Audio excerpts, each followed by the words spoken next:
Praise the lord. దేవునామునికి స్తోత్రములు కలుగునుగాక.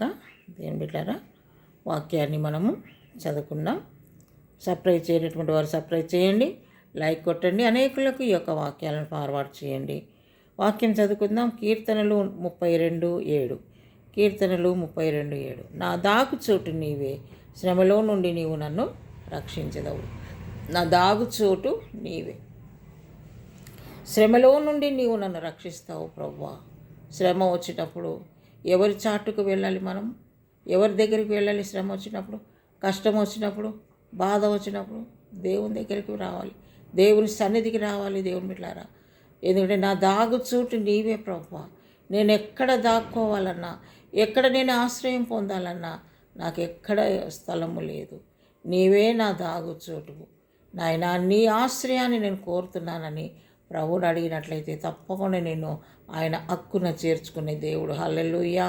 దేవుని బిడ్డలారా, శ్రమలో నుండి నీవు నన్ను రక్షించేదవు.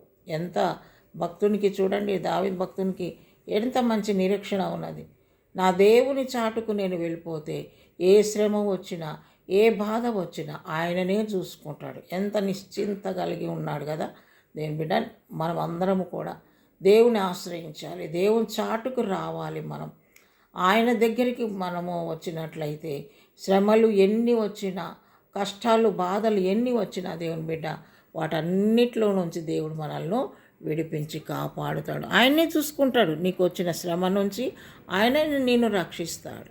కాకపోతే నువ్వు చేయవలసింది ఒకటే, ఆయన సన్నిధికి నువ్వు రావాలి. ఆయన దాగుచోటు, మనం దాగుచోటు ఆయన దగ్గరని, మనం నివాసం ఉండవలసింది ఆయన దగ్గరని, మనం సహాయం పొందవలసింది కూడా ఆయన దగ్గరని. కనుక ఆ విధముగా ప్రభులో మరి దేవుని సన్నిధికి వచ్చి దేవుని సన్నిధిలో ఆశ్రయించు. తప్పకుండా శ్రమ నుంచి నువ్వు విడిపించబడబోతున్నావు. దేవుడి కొద్ది మాటలు మన ఆత్మీయుడికి దించును గాక. దేవానికి వందనాలు అయ్యా. ఎంతమంది బిడ్డలు శ్రమలో కృంగిపోతున్నారో, నలిగిపోతున్నారో వారందరూ కూడా ప్రభా నీ సన్నిధికి వచ్చి నిన్ను ఆశ్రయించుకొని ఆ శ్రమ నుంచి విడిపించబడటకు నీ కృప దయచేయం. యేసు నామములో ప్రార్థిస్తున్నాము తండ్రి. ఆమేన్. Praise the lord. God bless you.